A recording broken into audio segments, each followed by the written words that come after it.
Professional BS programme. ఇది కేవలం degree కాదు, మీ ఫ్యూచర్ కెరీర్ కి డైరెక్ట్ గేట్వే. పూర్తి వివరాలకు వెంటనే స్క్రీన్ పై కనిపిస్తున్న నంబర్స్ కి కాల్ చేయండి.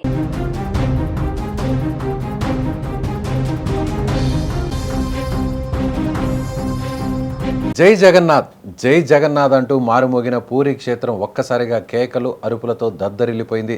స్వామివారి రథాన్ని లాగేందుకు లక్షలాది మంది భక్తులు ఒక్కసారిగా ముందుకు దూసుకురావడంతో తీవ్ర తొక్కిసలాట జరిగింది. ఓ వ్యక్తి ప్రాణాలు కోల్పోగా 100 మందికి పైగా భక్తులు గాయపడ్డారు.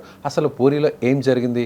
భద్రతా ఏర్పాట్లు ఎందుకు విఫలమయ్యాయి? ప్రపంచవ్యాప్తంగా కోట్లాది మంది భక్తులు ఎదురు చూసే పూరి జగన్నాథ రథయాత్ర ఈ ఏడాది కూడా అత్యంత వైభవంగా ప్రారంభమైంది.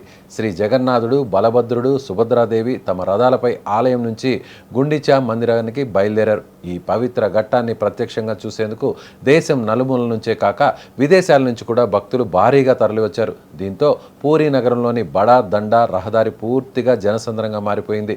ఎటు చూసినా భక్తులే కనిపించే పరిస్థితి నెలకొంది. అయితే రథాలు మరీచా కోట్ ప్రాంతానికి చేరుకున్న సమయంలో పరిస్థితి ఒక్కసారిగా మారిపోయింది. రథాన్ని తాకాలని, తాళ్లు పట్టుకుని లాగాలని, స్వామివారిని దగ్గరగా దర్శించుకోవాలని వేలాది మంది ఒకేసారి ముందుకు రావడంతో తోపులాట మొదలైంది. తీవ్ర ఎండ, ఉక్కపోత, గాలి ఆడకపోవడం పరిస్థితిని మరింత క్లిష్టంగా మార్చింది.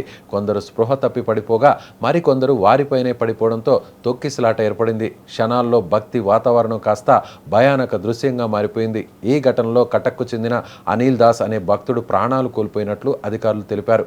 ఆయనతో పాటు 120 మందికి పైగా భక్తులు గాయపడ్డారు లేదా అస్వస్థకు గురయ్యారు. బాధితుల్లో వృద్ధులు, మహిళలు, చిన్నారులు ఎక్కువగా ఉన్నట్లు సమాచారం. వెంటనే పోలీసులు, ఫైర్ సర్వీసెస్, అత్యవసర వైద్య బృందాలు రంగంలోకి దిగి సహాయక చర్యలు చేపట్టాయి. గాయపడిన వారికి ప్రాథమిక చికిత్స అందిస్తూ హాస్పిటల్కు తరలించారు. ప్రస్తుతం క్షతగాత్రులకు చికిత్స కొనసాగుతోంది. ఈ ఘటనతో భద్రతా ఏర్పాట్లపై మరోసారి ప్రశ్నలు తలెత్తాయి. లక్షలాది మంది భక్తులు వస్తారని ముందే తెలిసినా జనసందోహాన్ని సమర్థంగా నియంత్రించలేకపోయారా? గత ఏడాది కూడా రథయాత్ర సందర్భంగా ప్రమాదం జరిగి ప్రాణ నష్టం సంభవించింది. ఇప్పుడు మరోసారి అదే తరహా ఘటన చోటు చేసుకోవడంతో అధికారులు మరింత అప్రమత్తంగా ఉండాల్సిన అవసరం ఉందని భక్తులు అభిప్రాయపడుతున్నారు. ప్రస్తుతం ఈ ఘటనపై అధికారులు విచారణ చేపట్టగా తొక్కిసలాటకు దారి తీసిన అసలు కారణాలపై పూర్తి వివరాలు వెలుగులోకి రావాల్సి ఉంది.